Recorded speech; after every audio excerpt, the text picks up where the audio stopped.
The FBI released a statement 8 days after Offset was shot, and they did not name Lil Tjay as the shooter. Not once. Not in any version of what they said. And yet, within hours of April 6, 2026, social media had already decided it knew exactly what happened, exactly who pulled the trigger, and exactly how this story ends. The internet was wrong. Not partially wrong. Not technically wrong. Wrong in a way that matters.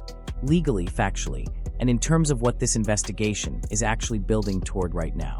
Because here is what the FBI actually said. Here is what the arrest report actually says.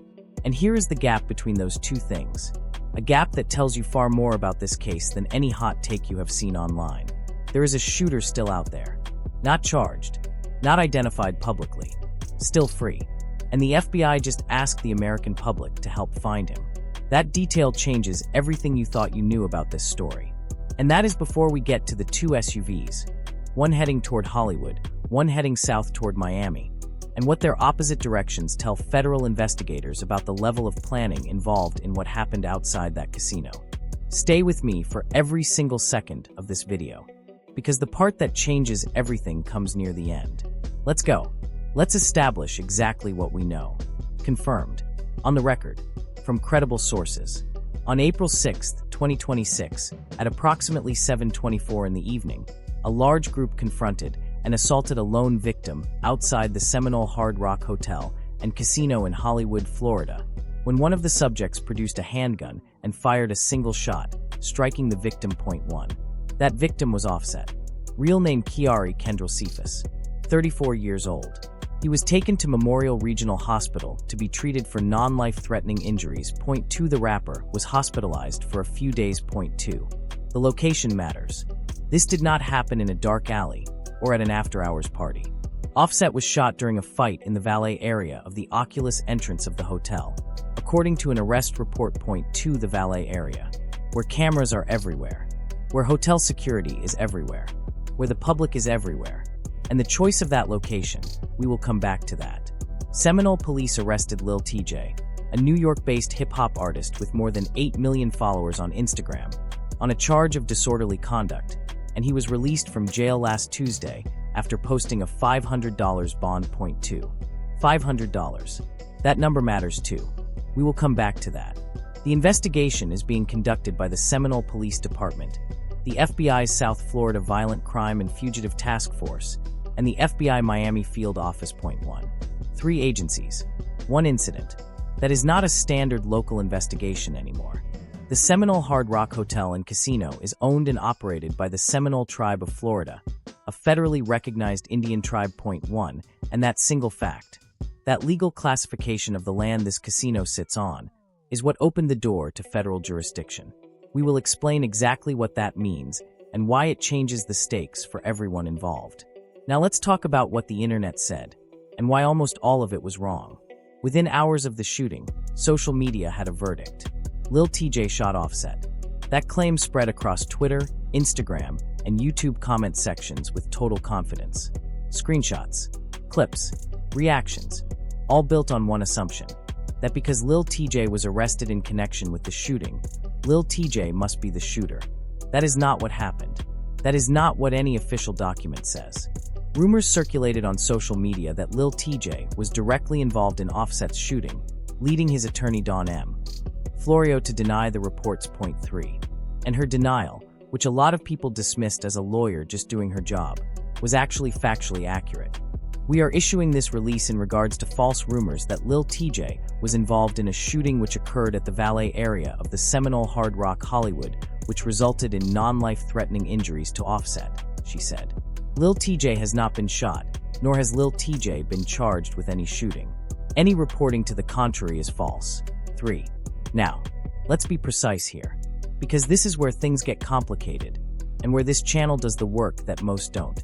Lil Tjay's attorney is correct that he was not charged with shooting anyone. That is confirmed. But the arrest report does not let Lil Tjay walk out of this story clean. Not even close.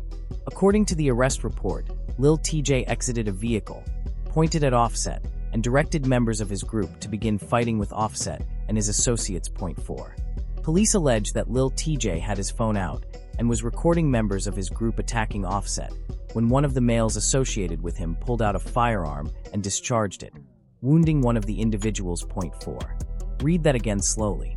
He pointed, he directed, he recorded, and one of the men in the group he directed, one of the men he brought with him, pulled out a gun and fired. So the attorney is technically correct. Lil Tjay did not shoot Offset. But the arrest report, according to confirmed reporting, alleges that Lil Tjay orchestrated the confrontation that ended with a gun being fired. That is the distinction the internet missed entirely. And that is the distinction that matters most in a federal investigation. Lil Tjay was arrested in connection with the shooting outside the Seminole Hard Rock Hotel and Casino, though police have not announced charges directly related to the shooting. Point 5. Those words, in connection with, are doing a lot of legal work, and federal investigators use that kind of language very carefully. The shooter is still unidentified. The shooter has not been charged. And the FBI just released photos and asked the public to help find the people who fled that night. That is not a case that is wrapping up. That is a case that is just getting started. Here is where we slow down, because the legal layer of this story is the part that most coverage is glossing over, and it is the part that has the most long-term consequences for everyone in this story. Let's talk about the $500 bond. Lil Tjay was booked into Broward County Jail on a disorderly conduct, a fray charge, with bail set at $500.30. $500 for a misdemeanor, in connection with an incident where another man was shot. That number shocked a lot of people. Some read it as the system going easy on a celebrity. But here is what that number actually tells us. And this is the part nobody is talking about. When local law enforcement sets a $500 bond for disorderly conduct, they are charging what they can charge based on what they can prove at that moment. They are not tipping their hand about where the larger investigation is going. Local prosecutors and federal investigators operate on different timelines, different evidence thresholds, different strategic calculus entirely. The $500 bond is a misdemeanor leash. The federal investigation is the real story.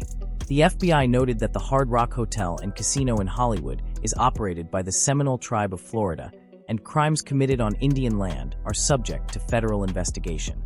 6. That sentence is the key to everything. This is not a city. This is not a county. This is federally recognized tribal land. And crimes committed on tribal land fall under a completely different jurisdiction framework. One that gives federal investigators full authority to pursue charges that go far beyond what local police can bring. Think about what that means. A misdemeanor disorderly conduct charge stays in Broward County Court. A federal investigation into an assault, a robbery attempt, a shooting, and a coordinated group action on tribal land, that lives in a completely different universe. The investigation is being conducted by the Seminole Police Department, the FBI's South Florida Violent Crime and Fugitive Task Force, and the FBI Miami Field Office. Point 1. The South Florida Violent Crime and Fugitive Task Force. That is not a task force that gets called in for bar fights. And then there is the coordination angle. The detail that makes this feel less like a spontaneous confrontation and more like something that was planned. The suspects then fled the scene in 2 Chevrolet SUVs. Investigators report both vehicles left the area in different directions. The black Suburban fled toward Hollywood, while the gray Tahoe traveled southbound toward Miami. Point 1. 2 vehicles, opposite directions. That is not panic. That is a plan. The FBI released a statement saying investigators are looking for a matte gray Chevy Tahoe and a black Chevy Suburban. Point 2. And as of the FBI's April 14th release, 8 days after the shooting, those vehicles have not been publicly located, and the people inside them have not been charged. Police said the investigation to identify 1 or more additional people involved in the incident was ongoing. Point 7. 1 or more. That phrasing means the FBI believes there are people out there who have not yet been touched by this investigation. The legal architecture here is still being built. And what gets built on tribal land, with federal jurisdiction, with the Violent Crime Task Force involved, that is a very different structure than a local disorderly conduct case. Now, here is the moment the story turns. Because the detail that reframes everything, the detail that moves this from a fight between 2 rappers into something with a completely different character, is not the gunshot. It is what happened after the gunshot. A large group of subjects assaulted a lone victim when one of the subjects produced a handgun and fired a single shot which struck the victim, the FBI said. After the shots were fired, the subjects then attempted to remove the wounded victim's watch. The watch was not stolen. 6. Read that sequence again. A man is shot. He is on the ground, wounded, bleeding. And in that moment, in the seconds after that shot was fired, members of the group tried to take his watch off his wrist. The affidavit further states that after Offset was shot, Lil Tjay approached the wounded rapper's associates in an aggressive manner, with fists clenched and throwing punches at them, at a moment when they were attempting to tend to their injured friend. 4.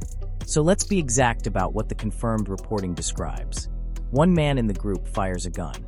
Another group of men tries to steal a watch from the bleeding victim. And Lil Tjay, per the arrest report, is simultaneously throwing punches at the people trying to help Offset. That is not a rap beef that boiled over. That is a coordinated operation. Think about what this does to the backstory that everyone has been circulating. The incident follows a public dispute between the two artists that dated to a Twitch stream in January 2026, during which Lil Tjay accused Offset of borrowing up to $10,000 from him at a casino and never repaying it. 4. $10,000. That is the public story. The money Lil Tjay said Offset owed him. The live stream where he called Offset broke. The gambling addiction claim. That is where most coverage has anchored this story. But if the FBI's framing is correct, if this was a large group coordinated, with 2 escape vehicles pre-staged and pointing in different directions, and a robbery attempt executed mid-shooting, then the $10,000 loan claim is not the motive. It might be the pretext. Because people who are just angry about a debt do not split their getaway vehicles. I'm going to break it down the way only this channel does. No rumors. No fake certainty. No clickbait conclusions. Just the truth, slowed all the way down. Drop your honest take in the comments. Here is my question for you. Do you think the $500 misdemeanor charge and the FBI's federal investigation can coexist? Or does one of them eventually swallow the other? I read every single one. And if you have been watching this series from the beginning, you already know, every video connects. Every detail matters. Every update changes the picture. The next one is already coming. I'll see you there. Because with a story like this, there is always another chapter. Until then, stay locked in.